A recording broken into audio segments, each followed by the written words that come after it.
Շնորհակալություն հրավերի համար։ Քնարիկը մի հատ հարց տվեց նախորդ խոսնակին, ինչ կապ ունի ֆակտոր 13-ի դեֆիցիտը ֆիբրինոգենի դեֆիցիտի հետ ու եթե զուգակցված ասեց, որ օրինաչափություն ա տեսել, որ ֆակտոր 13-ի դեֆիցիտով պացիենտները ունեն նաև ֆիբրինոգենի դեֆիցիտ, ես այդ հարցին պատասխանեմ որպես բժիշկ կայունաբան, ֆիբրինոգենը լուծելի գլիկոպրոտեին է եւ ֆիբրինոգենը թրոմբինի ազդեցության տակ վերահացվում ֆիբրինի։ Ֆիբրինը արդեն ֆակտոր 13-ը ֆիբրին ստաբիլիզացնող ֆակտոր է։ Այսինքն ֆիբրինոգենը սուբստրատ է տալիս ֆակտոր 13-ին, որ նա պոլիմերիզացնի կովալենտ կապերով ձևավորի անլուծելի թրոմբ։ Երբ որ ֆակտոր 13-ի դեֆիցիտ ենք ունենում, մենք ավելցուկ ունենք ֆիբրինոգենի, այդ մեր տրոմբը փխրուն է լինում, անլուծելի։ Երբ որ ֆիբրինոգենի դեֆիցիտ ենք ունենում, ֆակտոր 13-ը սուբստրատ չունի։ Իսկ երբ որ զուգակցված դեֆիցիտ ենք ունենում, դա լինում է լյարդի հիվանդությունների ժամանակ, որտեղ որ սինթեզվում են մակարդելության բոլոր ֆակտորները, բայց ֆիբրինոգենի եւ ֆակտոր 13-ի առումով ֆակտոր 13-ը նաեւ սինթեզվում է մակրոֆագերի եւ մոնոցիտների կողմից։ Հետևաբար, երբ որ մենք զուգակցված դեֆիցիտ ենք ունենում, այդ ուրեմն պիտի փնտրենք լյարդի հիվանդություններ, հեպատիտներ, իմուն հեպատիտներ, վիրուսային, ցիրոզ կամ ժառանգական պոլիմորֆիզմների խնդիր ենք ունենում, ասենք ֆիբրինոգենի եւ ֆակտոր 13-ի զուգակցված մուտացիաներ։ Ձեր հարցի պատասխանը այսպիսին է։ Միգուցե դուք շատ քիմիոթերապիայով պացիենտներ եք նայում, ովքեր որ զուգակցված քիմիոթերապիաներ են ստանում, լյարդը տուժում է, հետևաբար ֆակտորների դեֆիցիտ է գնում։ Ես այսօր ձեզ կներկայացնեմ ինչ բան է թրոմբոֆիլիա։ Թրոմբոֆիլիան իրենից ներկայացնում է մի վիճակ, որը գնահատվում է որպես ոչ թե հիվանդություն, այլ թրոմբոզի զարգացման ժառանգական կամ ձեռքբերովի նախախնամություն է։ Եվ սովորաբար լինում է վենոզ թրոմբոզ, պայմանավորված է մակարդելության սպիտակուցների, էնդոթելի եւ մակարդելության բջիջների փոխազդեցությամբ։ Թրոմբոֆիլիայի տեսակներ գոյություն ունեն առաջինը։ Թրոմբոֆիլիայի կարևոր տեսակներ գոյություն ունեն ժառանգական Լեյդենի մուտացիան, պրոթրոմբինը եւ բնական հակամակարդիչների դեֆիցիտները, ձեռքբերովի թրոմբոֆիլիաներն են հակաֆոսֆոլիպիդային համախտանիշ կամ իմուն թրոմբոֆիլիա, ուռուցք ասոցացված թրոմբոզներ եւ դեղորայքով կամ բուժական ասոցացված յատրոգեն թրոմբոզներ, որոնք պայմանավորված են բժշկական միջամտություններով, դեղորայքով, որոնք որ այստեղ ներկայացված են։ Գոյություն ունեն նաև թրոմբոֆիլիայի համար հիմք հանդիսացող ցածր ռիսկի կլինիկական նշանակություն չունեցող գենետիկ մուտացիաներ, որոնք որ ընդունված չեն միջազգային կազմակերպությունների կողմից եւ չեն համարվում բարձր ռիսկ եւ ուշադրության արժանի։ Կարմիրով ընդգծել եմ կարևորություն ներկայացնողները եւ սևով ընդգծել եմ բոլոր նրանք, որոնք որ կլինիկական նշանակություն չունեն ու անիմաստ հետազոտում են, անիմաստ ստուգում են, հիվանդներին ծանրացնում, ծանրաբեռնում են, ուղարկում են արյունաբանի մոտ, ծանրաբեռնում են արյունաբանին, ծանրաբեռնում են պետպատվերը, ամեն ինչը ծանրաբեռնում են, անիմաստ տեղը։ Հետևաբար ցածր ռիսկի մուտացիաները ստուգել նպատակահարմար չէ, խելամտության սահմաններում պետք է հետազոտությունները իրականացվեն։ Մակարդելության տեստերը, մասնավորապես թրոմբոֆիլիաները, ստուգել խելամտության շրջանակներում, այլ ոչ թե որպես ընդհանուր պոպուլյացիայի սկրինինգ թեստավորում։ Իսկ հիմա մեզ մոտ ինչ որ ընդունված է, անընդհատ ստուգում են։ Եվ արյունաբանի տեսանկյունից շատ դժվար է հետազոտված հիվանդին համոզել, որ նա արյան խտության խնդիր չունի։ Հարցնում ես ինչ խնդիր ունեք, ասում է, կամ ինչ գանգատ ունեք, ասում է արյունս խիտ է, բայց դա գանգատ չի։ Խնդրանքս ուղղակի, որ նպատակային լինեն այդ հետազոտությունները, մեզ ինստիտուտի տարիներին սովորացրել են բիրխվի տրիադայի մասին, բայց թրոմբոգենության մեխանիզմների մեջ շատ կարևոր է ոչ միայն բիրխվի տրիադան, այլ մի շարք գործոններ, որոնք որ կարող են նաև լինել թրոմբոգեն, եւ այդ մի շարք գործոնները ընդունված են թրոմբոզների եւ հեմոստազի միջազգային հասարակության կողմից, որը համարվում է առաջատար կազմակերպություն այս ոլորտում եւ առաջարկում են նաև ուշադրություն դարձնել օրինակ նետին,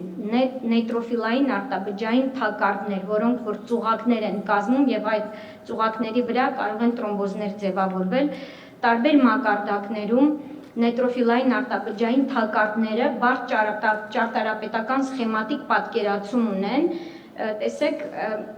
արտազատվում են նեյտրոֆիլների կողմից, կազմված են արտաբջջային DNK-ից եւ կազմում են դրանց ողնաշարը եւ հատիկավոր միջուկային սպիտակուցներ գոյություն ունեն, որոնց վրա արդեն բակտերիաները գալիս են, գայթակղում են, կլանվում են դրանց կողմից։ Այս DNT-ի թելիկների ճյուղավորվող ցանցը զարդարված է հակամանրեային բջջակմախքով եւ սա է հիմնական տրոմբոզի ստրուկտուրան, որ տրոմբը առաջանում, նետը շատ կարեւոր դեր ունի, այսինքն նեյտրոֆիլների դերը շատ կարեւոր է տրոմբոզի ձևավորման հարցում։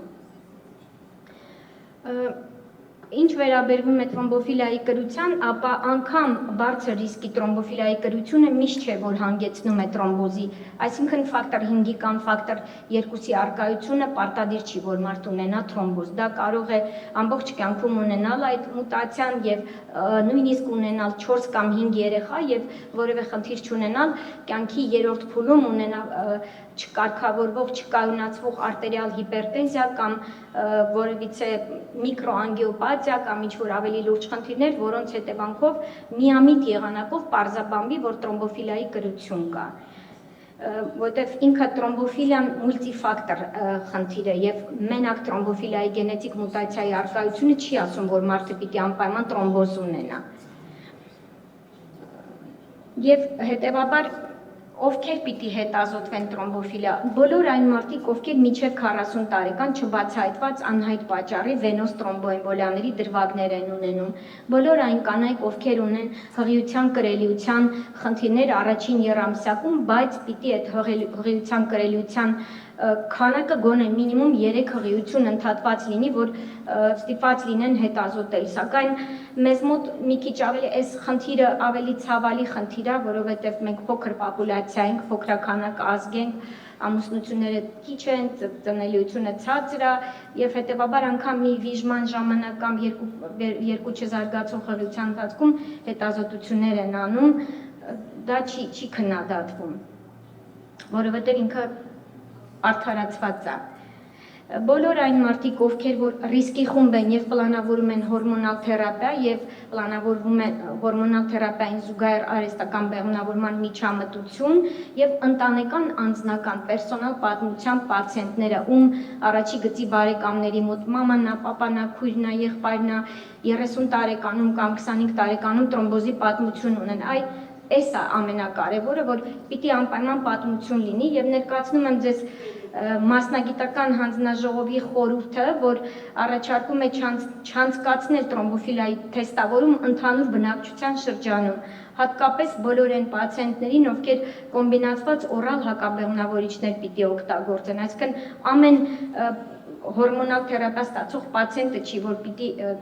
տրոմբոֆիլիայի տեստավորում անցնի եւ մանրամասն նշվում է օրինակ հիվանդներ, որոնց մոտ վենոզ տրոմբոէմբոլիան զարգացել է ոչ վիրաբուժական միջամտությունից, սակայն ժամանակավոր կամ հորմոնալ ռիսկի գործոնների ազդեցությամբ, բեն հիվանդներ, որոնց մոտ զարգացել է ցերեբրալ կամ միջնդերային երակների տրոմբոզ, այնպիսի պայմաններում, երբ հակակոագուլյացիոն բուժումը պետք է դադարեցվի եւ այն կողմնորոշիչ դեր ունի, այսինքն տրոմբոզի պատմություն ունենք, չգիտենք ինչ տևականությամբ անտիկոագուլյանտ թերապիա անենք, 3 ամիս, 6 ամիս,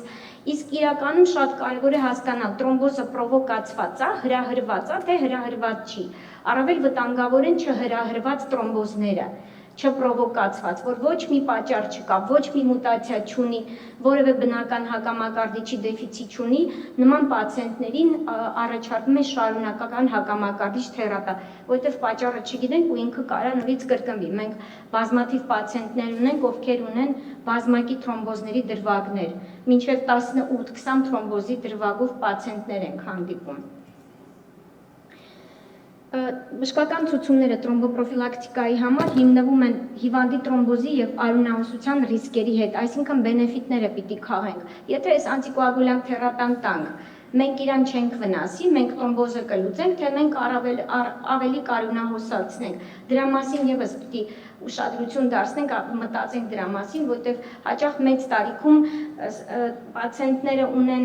շողացում եւ բարձր տեղաչափերով ասեն պահպանողական դեղաչափերով քսարելտո են ենթադրենք ստանում 20 միլիգրամ եւ արյունահոսում են, հեմատուրիաներ են զարգանում, գաստրոինտեստինալ արյունահոսություններ են զարգանում, բայց կարդիոլոգը ասել է, չէ, սա պիտի դու ստանաս, որովհետեւ գայդով գրած է 20 միլիգրամ։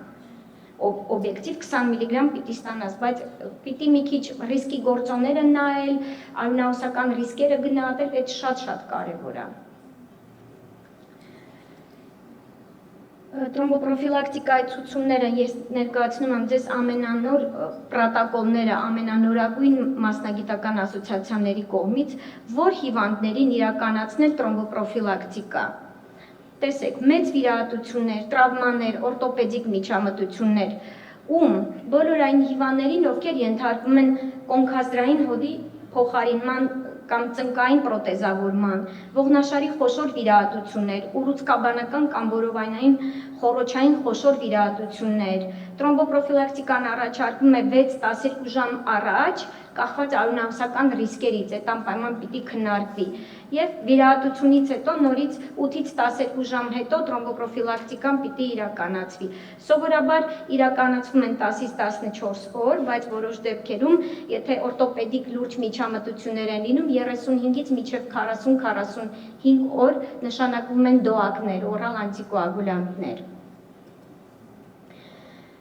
Հղիության հետ կապված անհատական մոտեցում է առաջարկվում, ժառանգական լուրջ թրոմբոֆիլիաների կամ ածանցյալ թրոմբոֆիլիայի թրոմբոզի պատմությամբ հիվանդներին են խորհուրդ տալիս, անտիֆոսֆոլիպիդ սինդրոմով պացիենտներին, անցյալում թրոմբոզի պատմություն, մարմնի բարձր զանգված ունեցող պացիենտներին, բազմապտուղ հղիություն 35 տարեկանից բարձր տարիքային խմբին, այսինքն երբ հացուցված, այդ արդեն անհատական է, գայդը ասում է երկրորդ եռամսյակում, բայց շատ անհատական մոտեցում ենք ցուցաբերում։ Իսկ հետծննդյան շրջանում մինչև 6 շաբաթ հետծննդյան պրոֆիլակտիկա ենք իրականացնում, եթե ունենք բարձր ռիսկ, բայց պացիենտ ունենք, որ շատ լուրջ տրոմբոֆիլիա ունի, տրոմբոզի պատմություն ունի, մինչև 3 ամիս ստանում են։ Օնկոլոգիական հիվանդներին, որ օնկոլոգիական հիվանդներին, հո ամբողջ քաղցկեղի պարագայում չես տա, ասենք գաստրոինտեստինալ քաղցկեղները արյունահոսում են, կոլորեկտալները արյունահոսում են, արգանդային քաղցկեղը, այսինքն պիտի նաև այդ պահերը գնահատել, էլի արյունահոսական եւ տրոմբոգենության ռիսկերը գնահատել։ Ում ենք իրականացնում քիմիոթերապիա ստացողներին, հատկապես բարձր տրոմբոգենության քաղցկեղների դեպքում դրանք ստամոքսաղիքային քաղցկեղներն են, թոքեր, ենթաստամոքսային գեղձ քաղցկեղով հիվանդները, երբ ենք իրականացնում քիմիոթերապիայի ընթացքում եւ հիվանդության ակտիվ շրջանում։ Եթե ինքը ռեմիսիայի մեջ է կամ ինքը քիմիոթերապիա չի ստանում, չի իրականացվում։ Ընդ որում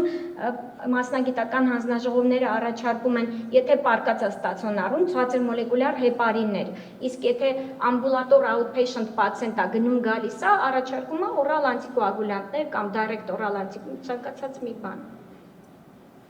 Եվ ինչքան ժամանակ ենք քաղցկեղով պացիենտներին առաջարկում ենք ամբողջ ակտիվ բուժման շրջանում եւ 4-ից 6 շաբաթ հետո։ Տեսեք, տրոմբոպրոֆիլակտիկայի տեսակները կա կարճաժամկետ, մինչև 6 շաբաթ, երկարաժամկետ, 3-ից 6 ամիս եւ շարունակական։ Այդ շարունակականի հիվանդները միշտ ասում են, ինչքան պիտի խմեմ ամբողջ կյանքիս ընթացքում, մենք չենք ահաբեկում, ասում ենք հա, մենք ասում ենք 3-ից 5 տարի, բայց հետո որ լրանում է այդ ժամանակը, ասում ենք եկեք շարունակենք, հրաժարվում են, մեկ էլ մի տարի հետո նորից գալիս են կրկնակի լրիվ ուրիշ լոկալիզացիայի թրոմբոզով։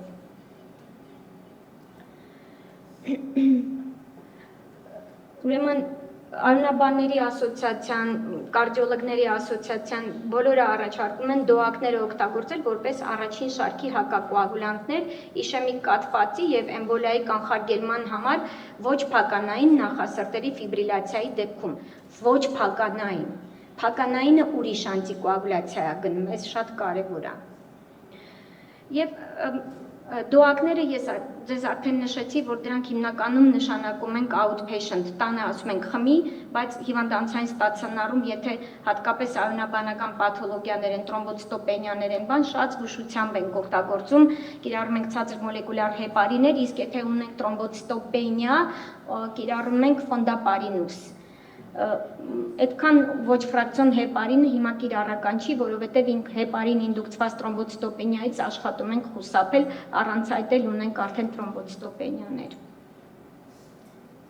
Եվրոպայի արյունաբանների ասոցիացիան եւ անտիկոագուլյացիոն ֆորումը առաջարկում է քաղցկեղով հիվանդների թրոմբոպրոֆիլակտիկայի համար ցածր մոլեկուլար հեպարիններ օգտագործել եւ ցույց է տալիս, որ ավելի արդյունավետ է,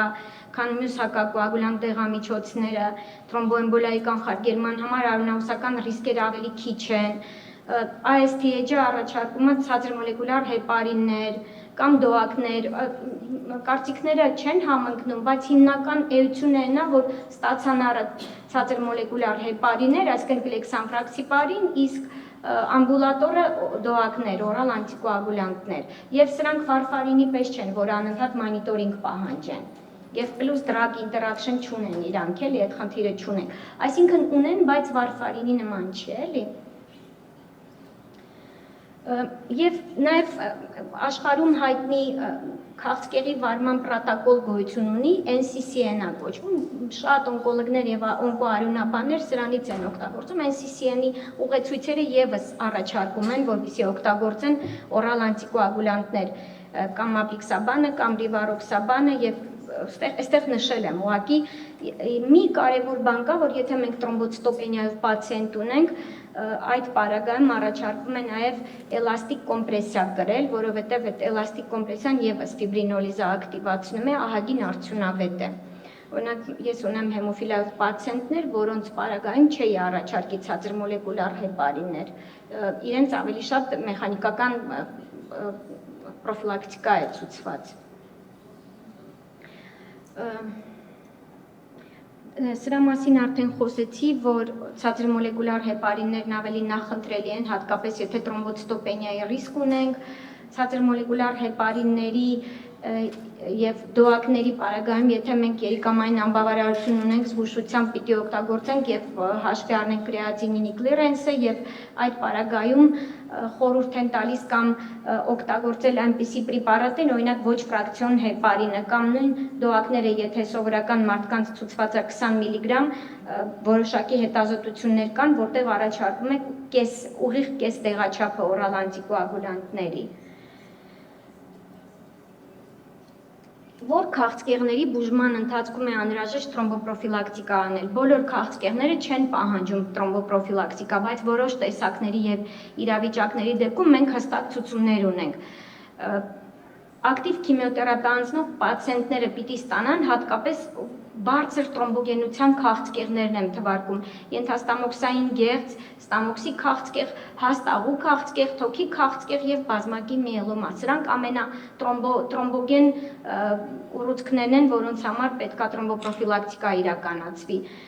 Հոսպիտալացված հիպոդինամիայով պացիենտներին, ովքեր գանված են անկողնում, էլի քաղցկեղ ունեն, կենտրոնական վենոզ կաթետր ունեցող պացիենտներ ըստ ռիսկի, նորագույն թարգետ թերապիա ստացող, իմունոթերապիա ստացող պացիենտներ, ում մոտ որ այդ ուղեկցվող թերապիան առաջացնում է բորբոքային սուր փուլի պատասխան ու շատ կտրուկ ու շատ ցնցումային պատասխան լինում, որը թրոմբոգեն է։ Հիմա երբ չենք անում թրոմբոպրոֆիլակտիկա, երբ որ ակտիվ արյունահոսություն ունենք, երբ որ թրոմբոցիտների մակարդակը 50,000-ից ցածր է, երբ որ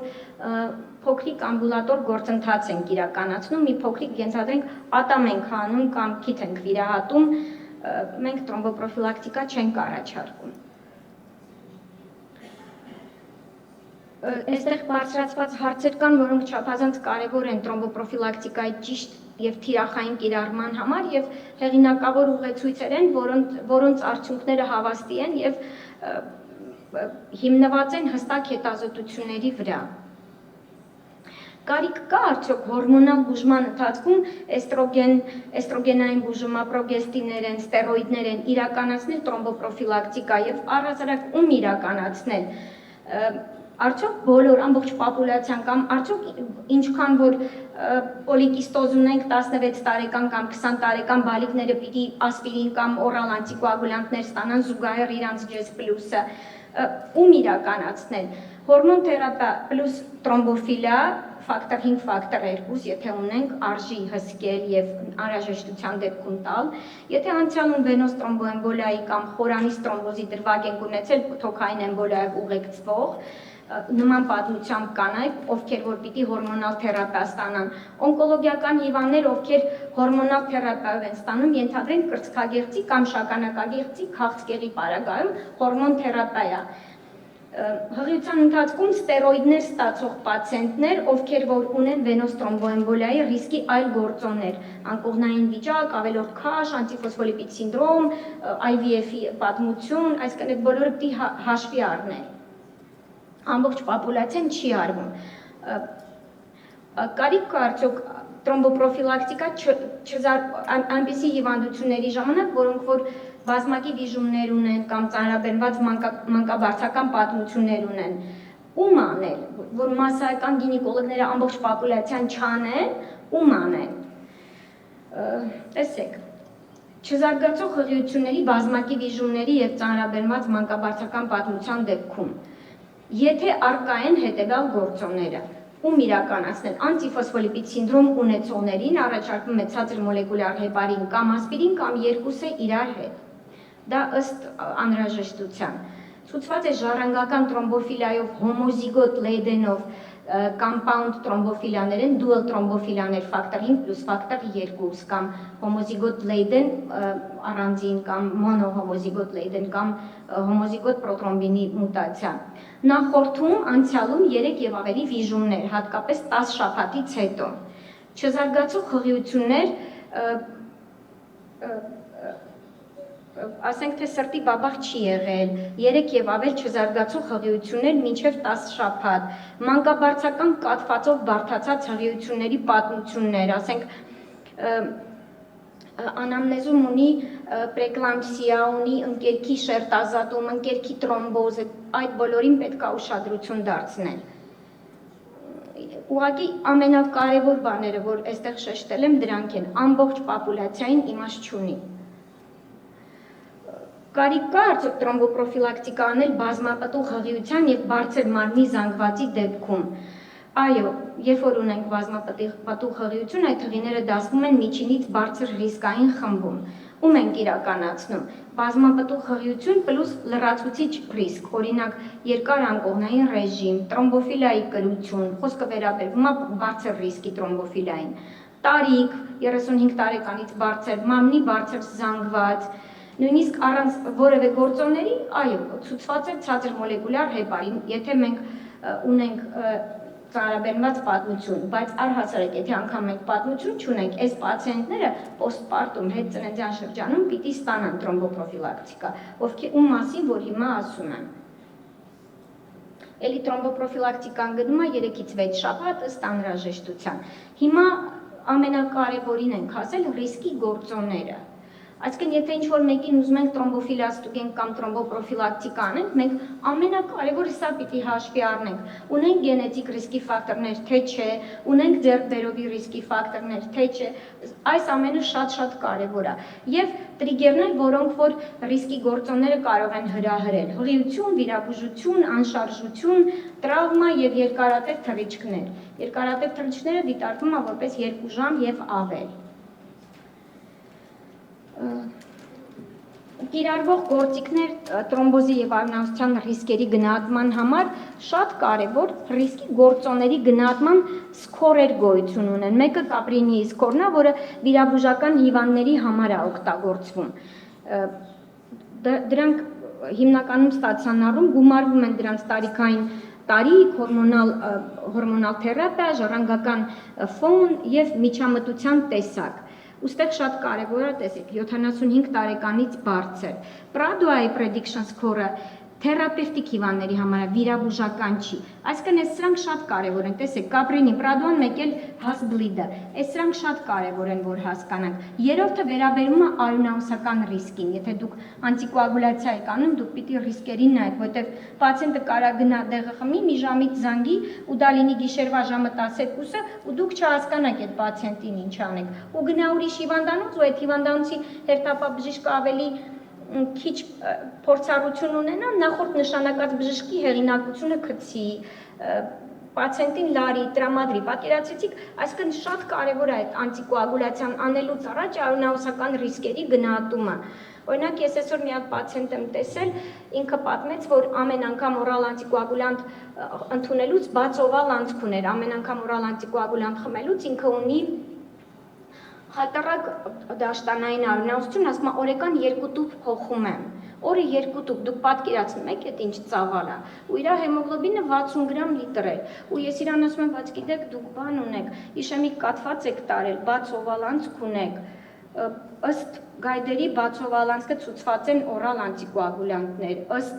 կաթվածի գայդերի ցուցված է ասպիրին 100 միլիգրամ, որտեղ մեկ արտերիալ տրոմբոզա, պատկերացեցիք։ Ու հիմա մտածում եմ, որ երկուսը ստանալ ինչ կլիներ, ասպիրին պլյուս օրալ անտիկոագուլյանտը։ Ու ես իրան ասում եմ, կարող եմ մտածենք գնանք մի հատ գինեկոլոգի, այսինքն գնա, փնտրի արյունահոսության օջախը կասեցրու, կարողա պոլիպամիոմա, էնդոմետրիոզա, ադենոմիոզա, այդ բոլորը պիտի ստուգվի, բայց միևնույն է, ինքը պիտի անտիկոագուլյանտ ստանա։ Այսինքն, այս 3 կարևոր սկորերը պիտի հաշվի առնենք, վիրաբուժականի համար կապրինին, բանի թերապևտների համար պադուան և մյուսը արյունահոսող հիվանդների համար։ Այստեղ մի քիչ ավելի մանրամասն եմ նշել, թե որ սկորի ժամանակ ինչն ենք հաշվի առնում ու ասենք հաշվում ենք 3+, եթե ունենք 3 հատ 3+, ինքը ահագին մեծ ռիսկ է արդեն։ Ինչ վերաբերվում է արյունահոսական ռիսկի սկորին, այստեղ նաև շատ կարևոր է, որ գիտեք, իշեմիկ կաթվածները իրանք այդքան էլ անվտանգ չեն, իշեմիկ կաթվածները համարվում են արտերիալ տրոմբոզներ, բայց իրանք հաճախ հեմորագիկ իմբիբիցիաներ են տալիս։ Այդ դրա վրա պիտի ուշադրություն դարձնենք։ Հետո պրեպարատներ, որոնք որ դեզագրիգանտների հետ զուգահեռ ուղեկցվում է, ոչ ստերոիդները կամ ուրիշ դեզագրիգանտներ կամ ալկոհոլի չարաշահումը, որ նույնպես կարա իրավիճակը խորացնի։ Այստեղ արդեն խոսքը գնում է բալանսավորման ժամանակ ինչ անել եւ ինչ մոտեցումներ ցուցաբերել, միևնույնն է, ինչ էլ որ առաջարկի անհատական մոտեցում է։ Նշանակող բժիշկը պիտի ավելի շատ հարցեր տա, անամնեզ հավաքի, արյունահոսական պատմություն հասկանա եւ հիվանդին առնչվող գործոններ գոյություն ունեն, տրոմբոգենության գործոններ են սրանք 60 տարեկանից բարձր, ճարպակալում, անցյալում վենոս տրոմբոեմբոլիա, ընտանեկան պատմություն, ուղեկցող հիվանդություններ, շաքարային դիաբետ, կարդիովասկուլյար պատմություն, երիկամների քրոնիկ հիվանդություն եւ գենետիկ նախատրամադրվածություն։ Քաղցկեղի հետ կապված տրոմբոգենության գործոններ գոյություն ունեն։ Ես ընդհանուր առմամբ տարբեր պաթոլոգիաներ եմ վերցրել, որ ձեզ հետաքրքիր լինի, որտեղ իմ պատկերացումով լսանում տարբեր մասնագետներ են։ Դրա համար նաև քաղցկեղից եմ շատ շեշտադրում արել։ Քաղցկեղի հետ կապված գործոնները դա տեսակն է, փուլն է, մետաստազների առկայությունն է, ուռուցքի լոկալիզացիան, բուժման առնչվող տրոմբոգենության գործոններ, քիմիոթերապիա, իմունթերապիա, հիմա նորագույն տեղեր կան շատ լավ պրեպարատներ են, քաղցկեղը հետ է նահանջում, ռեմիսիա է լինում, բայց մենք տելաներ ենք ունենում։ Այսինքն այդ նորագույն պրեպարատները պիտի տրոմբոպրոֆիլակտիկա ուղեկցվի։ Եվ խոշոր խոռոչային օրթոպեդիկ միջամտությունները, որոնք որ նույնպես կարող են առաջացնել։ Ովքեր որ ժառանգական ռիսկի գործոն ունեն, շուրջ 40% հիվանդների կարան նաև այլ գործոն ունենան, համակցված տրոմբոֆիլիաներ ունենան լեյդենի մուտացիա պլյուս պրոտեին S-ի կամ անտիտրոմբինի դեֆիցիտ։ Իդեպ ուզում եք ձեզ ասել, որ մենք միայն քանակական տեստեր ենք անում, բայց գոյություն ունեն նաև որակական տեստեր, ասենք մակարդելության ֆակտորները կարա ֆակտոր 8-ի մակարդակը նորմալ լինի, բայց այդ ֆակտոր 8-ը չաշխատի, ինքը որակ չտա, կամ Վիլեբրանտի ֆակտորի լևելը կարա նորմալ լինի, բայց Վիլեբրանտի ֆակտորը ակտիվ չլինի, որակը լավը չլինի։ Բնական հակամակարդիչներն են այդպիսին, պրոտեին C-ի, պրոտեին S-ի, անտիտրոմբինի պարագայում, եւ մենք միայն արյան մեջ դրանց մակարդակն ենք ստուգում, բայց իրականում ուրիշ թեստեր էլ կան, էլի, որոնք որ դեռևս ներդրված չեն։ Եվ վերջում, գիտեք, այս բոլոր ասոցիացիաների կարծիքները սենց անալիզ անելով, վերլուծելով, որևէ կոնսենսուս չկա, որ ոնց ստուգել, ինչ անել, էլի թողնում են բժշկի առաջարկությանն ու բժշկի խղճին։ ըստ նպատակահարմարության եւ անհատական մոտեցում է առաջարկվում։ Շնորհակալություն։